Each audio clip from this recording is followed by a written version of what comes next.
কঠিন অবস্থা গাইস বুঝছেন এনে বলে সাপ বাইরেছে খুব দৌড় দিয়ে আইলাম যদি সাপ কিবা দেখা যায় তো সাপুরিয়াও কিন্তু আইসা পড়ছে সাপুরিয়া গ্রামের সাপুরিয়া তো সাপুরিয়া আইসা পড়ছে দেখি কি অবস্থা তো সাপ কো হ্যাঁ আড়ালাইছেন রে সাপ আড়ালাইছে আস পায়ের মধ্যে সব পেয়েছে দেবো নাকি হ্যাঁ তোরা যে নেংটি মারছ আসছে এ দুলা ভাই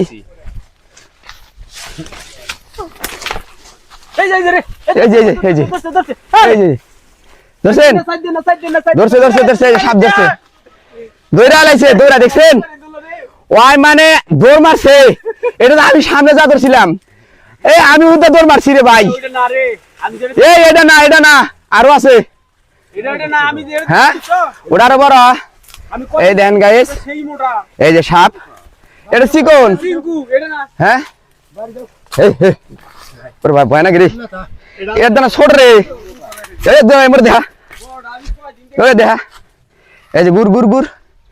এই যে এটা দিচ্ছে মোবারক সাপুরিয়া এই সাপুরিয়া দিচ্ছে বাড়ি হইতেছে কাশিমনগর জারবাড়ি বীরগঞ্জ দিনাজপুর বীরগঞ্জ উপজেলার জারবাড়িতে দিচ্ছে এই সাপুরিয়ার বাড়ি যদি আপনার ঘরে কোনো বাড়ির সাপ টাপ ঢুকে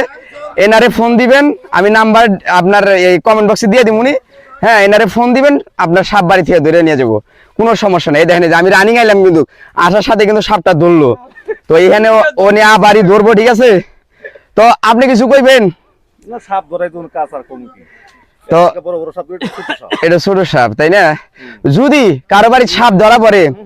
যাইবেন অবশ্যই ফোন দিলে যাবেন তো নাকি আচ্ছা ধন্যবাদ আপনারে তো দেখতেছেন সাপ ধরে ফেলাইলো মানে কঠিন একটা অবস্থা আমি দৌড়ে আইছি আপনাকে দেখানোর জন্য এটা কিন্তু এই যে নদীটা আমি এখানে একটা ভিডিও করছিলাম এর আগে হ্যাঁ এই যে নদীর পারে সাপ এই যে দাঁড়ায় আছে মোবারক খোকন সাপুরিয়া তো এই যে এই জায়গাটা থেকে ধরলো আরো আশা করতেছে সাপ এই জায়গায় আছে সাপ কি জায়গায় আছে নাকি আরো আচ্ছা আরো খুঁজবো